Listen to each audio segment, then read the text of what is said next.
하나님의 말씀 시편 5편 9절입니다. 합독하십니다. 그들의 입에 신실함이 없고 그들의 심중이 심히 악하며 그들의 목구멍은 열린 무덤 같고 그들의 혀로는 아첨 하나이다. 자, 위로 이제 4절부터 6절로 쭉 보면 다윗의 주변에는 악한 자들과 오만한 자들과 행악자들과 거짓말하는 자들과 피 흘리기를 좋아하는 자들과 속이는 자들이 많다는 겁니다. 그럼 이러한 원수들이 이방 불신 세상에 있는 게 아니라 그건 당연한 거고 바로 다윗 주변에 곧 하나님의 자녀들 안에 교회 안에 많다는 거죠. 자, 그래서 다윗은 1절의 기도 1절 읽어볼까요? 시작. 여호와여 나의 말에 귀를 기울이사 나의 심정을 헤아려 주소서. 나의 심정을 헤아려 주소서. 이 부분을 다른 번역본을 보면 내 한숨 짓는 까닭을 알아주소서. 이 원수들로 말미암아 다윗은 한숨을 짓는다고 말이에요. 나의 묵상에 유념하소서. 이 하소연을 살펴주소서. 얼마나 탄식거리가 많으면 하나님 앞에 하소연을 하느냐 그 말이에요. 이 악인들로 말미암아 원수들로 말미암아 이 애타는 심정을 헤아려 주소서. 내 탄식을 생각하소서 하며 그 원수들로 인하여 여호와 앞에 3절에 보면 여호와 앞에 아침마다 제사를 드리며 간절히 지금 호소하는 기도이죠. 그래서 4절로 6절로 보면 이러한 악한 자들이 내 주변에 다윗 주변에 많이 있지만 7절에 다윗은 뭐라고 기도해요? 시작.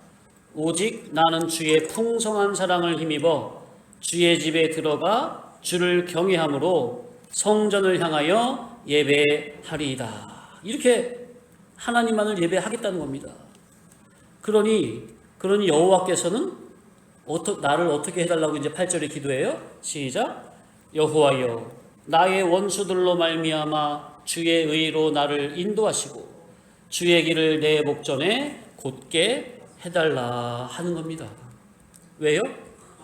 주님께서 주님의 의로 인도하지 않으시고 주님의 길, 곧 진리길을 생명길을 좁은 길을 내 눈앞에 바르게 알려주시지 않으신다면 9절에 심중이 심히 악한 그들의 신실함이 없는 입의 교훈에 거짓된 말에 먹힐 수가 있고 열린 무덤 같은 목구멍에 삼킴이 될 수가 있고 아첨하는 간사한 혀에 농락당할 수가 있으니 이러한 거짓되고 악한 교훈에서 저희 경건한 자들을 주님의 의의 길로 인도해 달라 하는 간절한 기도다 그 말입니다. 아멘. 야, 다윗은 정말로 교회된 성도를 사랑하는 마음에서 주님의 아가페의 심정을 가지고 주님의 몸된 참된 교회를 위해서 정말 간절하게 애절하게 기도를 드리고 있는 겁니다. 다윗이 이런 기도를 드리는 이런 마음은 이미 그리스도와 이미 하나가 된 거예요. 그리스도에게 주님과 한 마음으로 동화된 마음입니다. 하나가 되어서 주님의 안으로 들어가서 곧 내가 네 안에 네가 내 안에 주님과 하나로 결합이 되어서 주님의 아가페의 심정으로 교회들을 위해서 경건한 교회들을 위해서 중보기도하는 거다 그 말이에요. 아멘. 그래서 성령에 감화된 다윗의 이 기도는 곧 우리 교회를 향하신 예수 그리스도의 아가페를 품고 기도하는 진리와 영감의 기도다 하는 것입니다. 얼마나 거룩한 기도입니까? 그러니까 다윗의 그 거룩한 심령에 선제적 그리스도께서 그리스도의 영으로 진리의 영으로 이 다윗의 거룩한 심령에 함께 하셔서 다윗과 함께 이 기도를 드리고 있는 것이다 그 말이에요. 아멘. 이야. 그래서 다윗은 정말로 성령님의 감화 감동을 받은 거룩한 성도라 그 말이에요.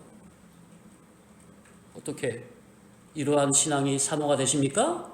저와 여러분도 정말 이 교회를 위한 경건한 교회를 위해서 정말로 애절한 애끓는 정말 이런 간절한 심령을 우리가 소유하고 있다면 성령님께서 다윗과 함께 이 기도를 드렸던 것과 같이 성도님들의 마음 중심에서 성도님들의 그런 거룩한 기도와 동반하여 하나님께 온전한 정말 기도의 제사를 산제사를 드리시는 겁니다. 아멘. 그러한 정말 기도 삶이 우리 삶 가운데서 있어져야 돼요. 주님에게 내가 온전히 동화되어서 주님과 함께 거룩한 기도를 산제사를 하나님께 올려드리는 아멘. 예, 그래서 지난주까지 2주 동안 구절에 대해서 참고를 했었죠. 자, 9절에 그들의 목구멍은 열린 무덤 같고 이것을 잠시 더 보겠습니다. 자, 지금 9절에 이 네 가지 악인들의 형태는 결국 하나에서 다 비롯이 됐다고 그랬죠? 바로 뭐라고 그랬죠? 예, 심중이 심히 악한 여기에서 나머지 세 가지 형태가 나타난다 그랬습니다. 자, 심중이 심히 악하다는 것은 원인적 근원적으로 들어가서 보면 선이신 하나님을 잘 모르는 것에서 모든 악이 출발이 되죠. 인간 자기를 향하신 선하신 하나님의 의중을 바르게 깨닫지 못하는 여기에서 모든 악이 시작이 됩니다. 선하신 하나님께서 나를 인간으로 이 세상에 창조하여 보내신 창조의 원인과 동기와 목적을 모르는 여기서 뭐가 시작이 돼요? 모든 악이 시작이 돼요. 인간이 재세기간을 살아가는 참 목적을 성경을 통해서 바르게 못 깨닫는 여기서 모든 악이 시작이 됩니다. 성경에서 진리이치 생명이치 구원이치 하나님의 신적인 도덕이치의 말씀을 발견하지 못한 속에서 나름대로 땅에서 나고 아래서 나고 육으로 난 그 육신의 생각으로 밤에 속한 신앙으로 성경을 보고 나름대로 해석하고 하나님의 영광을 위해서 나름대로 열심히 살겠다고 하는 여기에서 뭐가 시작이 돼요? 모든 악이 출발이 되는 겁니다. 이게 이렇게 잡아가는 게 중요하다고 그랬어요. 자, 그러니 여기서 말씀드린 악은 일반 도덕 윤리에서 벗어난 물행적, 유형행적인 악행을 말함이 아니요. 신앙의 근본적, 근원적, 원인적, 성질적, 성분적인 악을 말하는 것입니다. 아멘? 예. 자, 그래서 그들의 목구멍은 열린 무덤 같고 그랬어요. 자, 목구멍이 열린 무덤이래요. 목구멍이라는 무덤이 항상 열려 있다는 말이죠. 그죠? 목구멍이라는 무덤이 항상 열려 있대요. 근데 그 열린 목구멍 그 밑에는 뭐가 가득 쌓여 있다고 그러는 거예요? 무덤이니까 시체가 가득 쌓여 있다고 그랬죠. 송장 썩는 냄새를 풀풀 풀리는 거예요. 그럼 그 시체와 송장 썩는 냄새가 어디에서 나오는 거예요? 자, 목구멍이라는 무덤이 열려 있잖아요. 동그랗게 열려 있잖아요. 열려 있는데 그 목구멍에 밑으로 내려가면 그 근원이 뭐예요? 심히 악한 심중이죠. 그죠? 그들의 심중, 곧 심중이 마음 중심이죠. 마음 중심이 심히도 악하니 그들의 목구멍을 통해서는 항상 심히 악한 마음 중심이 심히 악하니까 목구멍이 열린 무덤인데 그 열려 있다고 그랬으니까 그 마음 중심에 있는 심중에 심히 악한 그것이 열린 목구멍 그 무덤을 통해서 계속 밖으로 그 썩은 악취를 계속해서 풍기는 거죠. 썩은 악취가 뭐죠? 거짓된 교훈. 성령님의 영감의 감화가 사라진 성문 계시. 그러니까 진리 물과 성령으로 거듭난 진리 복음이 아닌 인간의 지식으로 성경을 보고 이것이 하나님의 뜻입니다 해석하는 인본주의적인 설교. 이것이 다 썩은 악취라고 말이에요. 그러니까 그 심중이 마음 중심이 심히 악하니 그 열린 목구멍 그 무덤을 통해서는 뭐만 나와요? 악한 언행 심사만 나오는 거다 그 말이에요. 그러죠? 그럼 여기 제가 지금 말씀드린 악한 언행 심사란 말은 어떻게 욕하고 뭐 미워하고 살인하고 일반 도덕적으로 뭐 나쁜 일하고 그런 악행을 말하는 게 아니라고 그랬죠? 이 악에 대해서는 지난주 사실 말씀드렸죠. 그러니까 그들의 심중이 심히 선하다면 선의 근원이신 하나님에 대해 진리 이치적으로 바르게 깨달아서 그들의 심중이 위로부터 물과 성령으로 중복적으로 거듭났다면 진리로 거듭난 사람의 심중에서는 모든 선한 언행심자가 나오겠죠. 그런데 진리로 위로부터 다시금 거듭나지 못한 상태가 어떤 상태예요? 심중이 심히 악한 상태죠. 그 속에서는 주를 위해서 겉으로 행동 활동적으로 유행적으로 충성봉사로 그럴듯한 일을 주를 위해 열심히 많이 한다고 해도 그들의 근원이, 그들의 중심이, 그들의 심중이 진리와 영감으로 물과 성령으로 거듭나지 못했기 때문에 곧 물과 성령으로 그들의 심중이 거듭나지 못했다는 말은 그들의 심중이 선하다는 거예요? 악하다는 거예요? 악하다는 거죠? 악한 상태에 있기 때문에 어떠한 행위를 할지라도 주를 위해 하나님의 영광을 위해 교회를 위해 어떠한 행위를 할지라도 그들의 행위는 하나님께 연락이 되는 질이 아니다 하는 것이죠. 진리로 거듭나지 못한 자들 자기들끼리만 진리로 거듭나지 못한 자기들끼리만 그렇게 잘못된 신앙을 하고 있다면 별 문제겠으나 그런데 그러한 자들이 자기만 그렇게 그 길을 가는 게 아니라 그러한 자들이 만약에 교회를 인도한다고 하면 어떻게 되는 겁니까? 여기에 심중이 심히 악한 이들이 그들의 마음 중심이 심중이 물과 성령으로 위로부터 중복적으로 거듭나지 못하고 아래에 속하고 땅에 속하고 육으로 난 물질에 속한 그 육질로 하나님을 섬기겠다고 하면서 교회를 인도한다면 어떻게 되느냐 그 말이에요. 수많은 하나님의 자녀들을 자기들과 같이 하나님 앞에서 원수로 만들어 놓는 이러한 악한 일을 하는 게 분명합니까? 그러니까 자기 양심과는 전혀 상관없이 목회자 자기의 일반적인 양심과는 전혀 상관없이 자기가 진리의 하나님을 발견하지 못하면 진리와 영광으로 말미암아 정말 진리 복음, 감추인 천국 복음을 성경 안에 감추인 신령한 만나 되신 그리스도를 영적 인격적으로 만난 바가 되지 못하고 인간의 지식으로 인본주의로 사고로 열심히 목회를 한다면 전부는 그 교인들을 하나님 앞에 원수로 만들어 놓는 이런 악행을 저지른 일이 결과가 되어버린다 하는 겁니다. 자기의 양심과는 전혀 상관없이. 그래서 다윗이 10절에 기도한 게 뭡니까? 시작. 하나님이여 그들을 정죄하사 자기 꾀에 빠지게 하시고 그 많은 허물로 말미암아 그들을 쫓아내소서. 그들이 주를 배역함이니이다. 야, 어떻게 정말 옳은 기도가 분명합니까? 공의의 기도가 분명합니까? 영의 눈이 열린 선지자는 하나님의 말씀을 오해하고 곡해하여 거짓된 비진리로 순진한 교인들을 하나님 앞에서 원수로 만들어 놓는 이러한 악행을 가만 보고 있을 수가 없는 겁니다. 그러니까 다윗이 1절에 뭐라고 나왔다고요? 나의 이 심정을 헤아려 주소서. 나의 애원하는 소리를 들어주소서.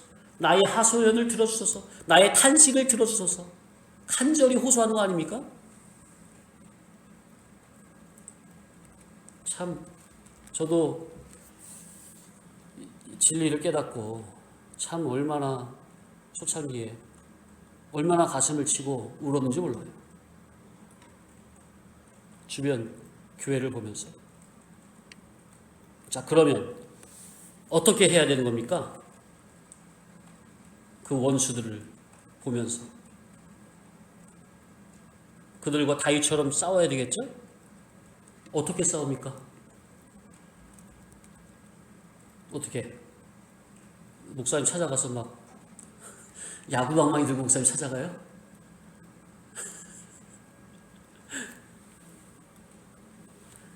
실제로 그런 저것도 있어요. 실제로. 이게 무슨 말이냐면은 그 예전에 어떤 목사님이 일반 기성교회 다니던 남자 집사를 이렇게 진리로 잘 전도해서 깨우친 거예요. 그래서 진리의 교회를 입문한 거예요. 근데 이제 성경 공부를 하다가 이렇게 악이 무엇이냐, 원수가 무엇이냐 이런 거에 대해서 설교를 했나 봐요. 하다 보니까 이 악인과 원수가 결국에는 교회 바깥에 있는 자들이 아니라 교회 안에 있는 성경을 오해하고 곡해하여 하나님의 순진한 양들을, 그죠?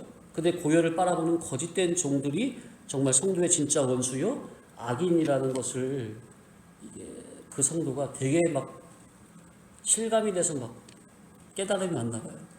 그 성도가 그 전에 약간 주먹을 쓰던 사람이었나 봐요.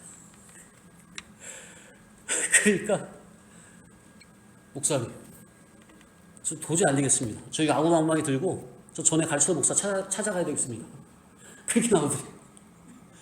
아니 그러면 안 된다, 그러면 안 된다. 그러니까 이게 깨달음이 정말 바르게 들어가면요, 정말 그렇게까지 보이는 거예요. 그런데 우리가 그렇게 싸움을 해야 되겠느냐 그 말이에요.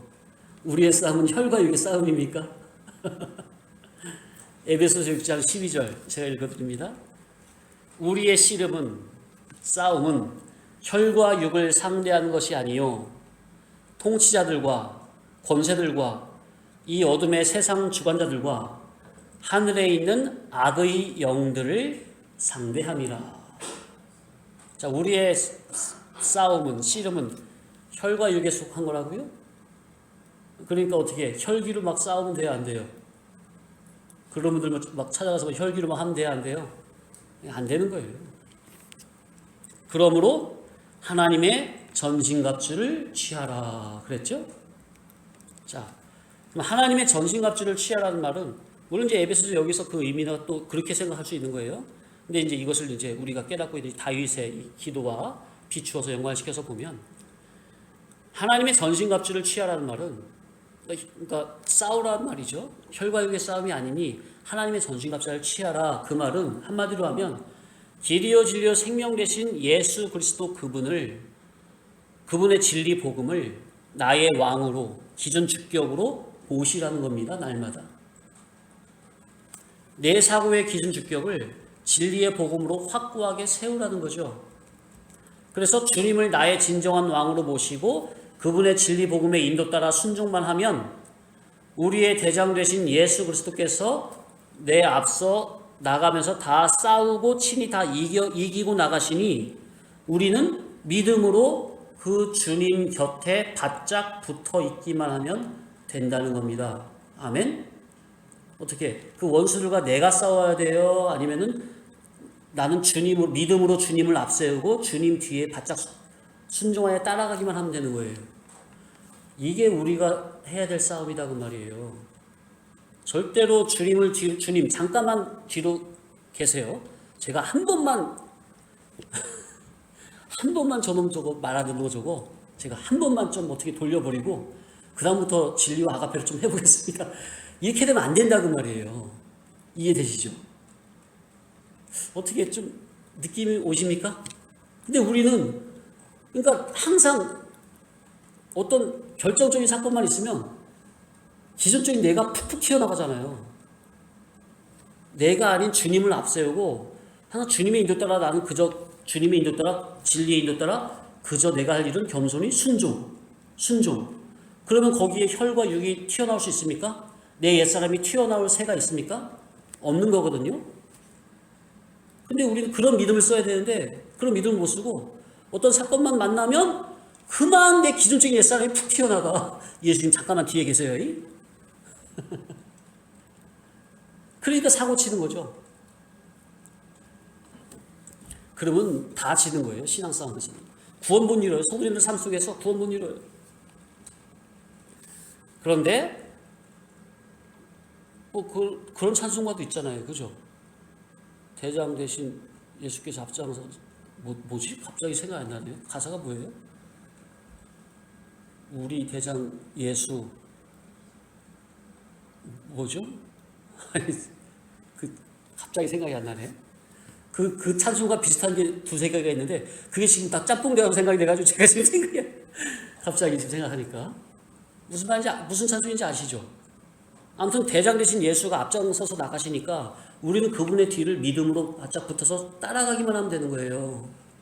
그러면 예수님이 다 싸워 이기신다니까. 이미 단번석처럼 다 이미 이겨놓으셨고 모든 싸움을 우리 성도님들의 삶을 매 순간에 살 때마다 나를 먼저 앞세우지 말고 우리 주님을 먼저 앞세우시라는 말이에요. 그러면 내가 싸우는 게 아니라 그리스도께서 그리스도의 의로 악한 무리와 싸워 이기시고 나는 그 그리스도 안에만 내가 들어만 있으면 그리스도의 의를 붙든 그 믿음으로 말미암아 의의 선한 싸움을 계속해서 이기고 또 이기고 들어가는 거다 그 말이에요. 아멘? 이 믿음의 선한 싸움의 영적인 이치와 원리를 바로 아셔야 됩니다. 아니 이 성도님 신앙 싸움을 어렵게 생각하지 마세요. 예? 아니 꼭 진짜 밖에 원수가 있어가지고 예를 들어서 뭐 신천이라는 원수가 있어가지고 그 교회가 우리를 먹으려고 한다. 아니 뭐 그렇게만 극단적으로만 생각하지 마시고 성도님들이 예를 들어서 밖에 나가다가 딱 만났어. 근데 만나는 그 사건을 영의 생각으로 먼저 대하느냐 아니면 기존적인 내 육신의 생각으로 확 나가느냐 그런 게 다 신앙 싸움이라니까요. 영의 생각으로 대한다면 그게 바로 누굴 앞세운 거예요? 주님을 앞세운 거예요. 주님을 따라가는 거예요. 근데 그 사건에서 내 육신의 생각이 육신의 감정이 먼저 튀어나오면은 육정이 확 튀어나오면은 그건 내가 나온 거예요. 주님은 잠깐 뒤에 서 계시라고 한 거고. 그럼 그 사건에서는 구원이 되는 거야 안 되나요? 안 되죠. 내가 앞장서 나갔는데. 자, 그래서 본문의 다윗은 악한 원수들과 자기가 혈과 육으로 싸울 수는 없으니 누구께 다 맡기는 거예요? 예, 하나님께 다 맡기고 하나님의 처신을 기다리는 기도가 10절이에요. 10절. 예? 봐봐요. 9절에 이 악인들의 행태가 나오죠. 그죠? 그러니까 하나님 어떻게 해달라는 거예요? 내가 싸우겠습니다. 잠깐만 뒤에 계세요. 그게 아니라 하나님이요 그들을 정죄하사. 그러니까 하나님께 다 맡겨버리잖아요. 이해되십니까? 하나님의 처신을 하나님께 다 맡기고 하나님의 처신을 기다리고 있는 겁니다. 다윗은. 이게 믿음의 사람이에요. 자, 그럼 하나님의 처신을 기다린다는 게 다윗이 하나님 앞에서 지금 어떻게 하고 있는 겁니까? 그냥 넋놓고 가만히 있다는 겁니까? 포기하고? 그게 1절에 3절 나오잖아요. 1절에서 3절 나오잖아요. 날마다 하나님 앞에 엎드려서 아침마다 예배 제사를 드리면서 나의 이 간절한 기도를 애원하는 간절한 바람을 나의 탄식하는 이 기도 소리를 들어달라고 날마다 간절히 기도한다고 말이에요. 아멘? 이게 신앙의 믿음에 올리고 신앙의 선한 싸움을 싸우는 원리입니다. 정말 이러한 다윗의 자세를 우리가 본받아야 되겠어요. 어떻게 이해되십니까?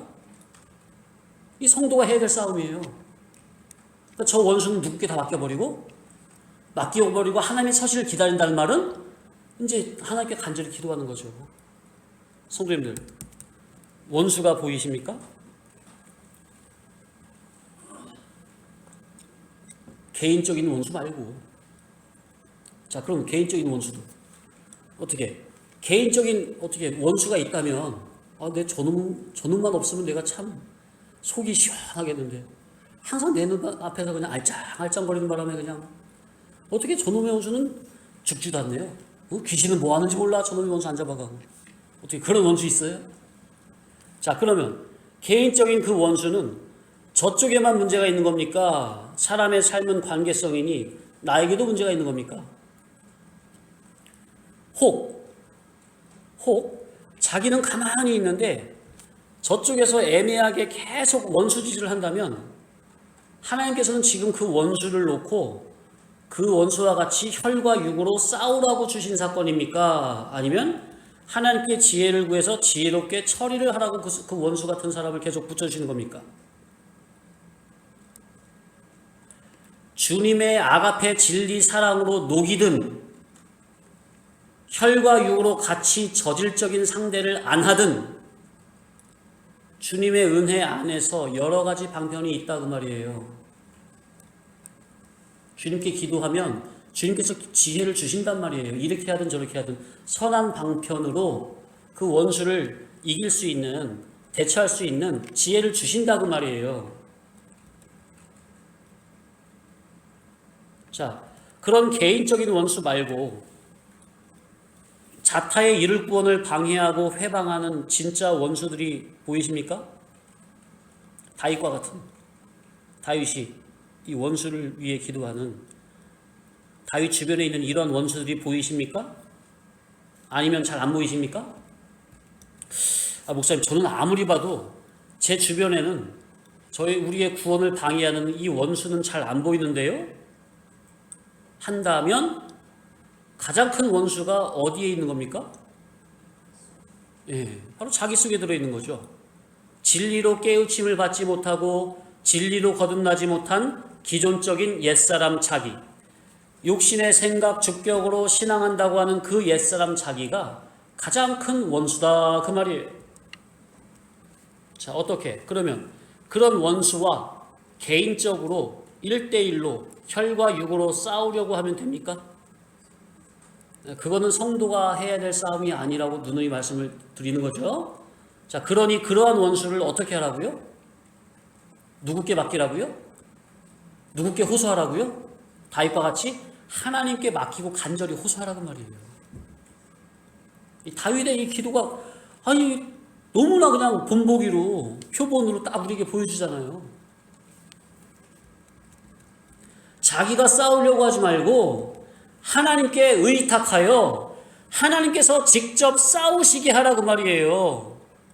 그리스도께서 나 대신 직접 싸우시게 하라고 말이에요. 이게 저와 여러분에게 성도에게 허락된 특권입니다. 이게 특권이라고 이게 믿어지시는지 모르겠네. 그리고 그 원수가 바로 거듭나지 못한 자기 속에 들어있는 그 거짓된 원수라면, 옛사람 원수라면, 주여 이 원수를 어찌하오리까 하면서 누가복음 18장에 과부가 원수된 원한을 갚아달라고 날마다 기도하잖아요. 끈질기게 들어줄 때까지 이 원수에 대한 나의 원한을 풀어달라고 들어줄 때까지 기도한 것처럼 자기 속에 들어있는 이 옛사람 자기, 도무지 죽지 않고 예수 믿은 지가 몇 년 몇 해인데 아직까지 뇌 속에 시퍼렇게 살아서 진리의 말씀에 순종 못하게 하는 그 옛사람 자기를 제발 좀 죽여달라고 하나님께서 그 내 기도를, 간절 기도를 들어줄 때까지 간절히 끈질기게 기도하시라고 말이에요. 그런데 이러한 애탐이 있어요? 내 속에? 원수에 대한 원한을 갚아달라고 탄원하는 이러한 간절한 애탐이 있습니까? 나의 옛사람이 진짜 원수임을 알고 그 옛사람을 죽여달라고 하는, 이 원수를 갚아달라고 하는 간절한 우리의 어떻게 사모성이 있습니까? 이런 게 바로 성도가 해야 될 진짜 참 영적인 싸움이다 그 말이에요. 성도님들, 저도 목회를 해봐서 느끼는 거지만 하나님 앞에서 악하고 거짓된 사람 안 된 사람을 인간 내가 무슨 수로 고칠 수가 있습니까? 혈과 육으로 고칠 수가 있어요? 불가능입니다. 하나님의 진리의 복음을 아멘으로 잘 알아듣는다면야 복음을 듣는 가운데 깨달음이 오면 회개하고 고칠 수 있겠지만 물론 이것도 성령님이 감화 감동을 주셔야만 되는 거죠. 그런데 이 9절의 말씀과 같이 아예 그들의 심중은 심히 악하여 도무지 회개할 줄도 모르고 그들의 입에는 신실함이 전혀 없고 그들의 목구멍은 열린 무덤 같아서 계속해서 썩는 악취만 입만 열면 거짓된 말과 속이는 말로 사람을 현혹하고 그들의 혀로는 아첨하여 예수 믿는 목적을 오직 육에 속하고 임시 세상에 속하고 현상적인 것만 육에 속한 것만 들어달라고 이루어달라고 하는 그런 마음을 도무지 회개할 줄 모르고 오히려 그런 육에 속한 신앙을 참 진리 신앙인 양 주장하며 나가는 그러한 사람들을, 그러한 자들을, 그러한 원수들을 아니 우리가 사람이 무슨 수로 어떻게 고칠 수가 있어요? 그러니까 다윗은 자기도 못하니까 어떻게 한 거라고요? 하나님께 맡겼다고요. 하나님께 다 맡기고 기도밖에 할 게 없다고요. 예? 기도밖에 할 게 없다고. 기도밖에.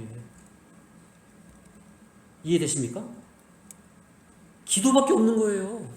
인간 내가 무슨 수로 고쳐요 저 사람을. 하나님이 하셔야지. 맞습니까? 그래서 10절 다시 한번 시작. 하나님이여 그들을 정죄하사 자기 꾀에 빠지게 하시고 그 많은 허물로 말미암아 그들을 쫓아내소서. 그들이 주를 배역함이니이다.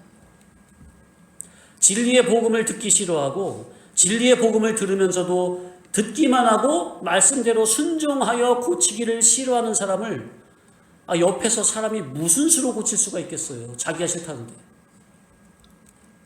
그런 자를 더 이상 어떻게 도와줍니까? 본인이 거부하는데.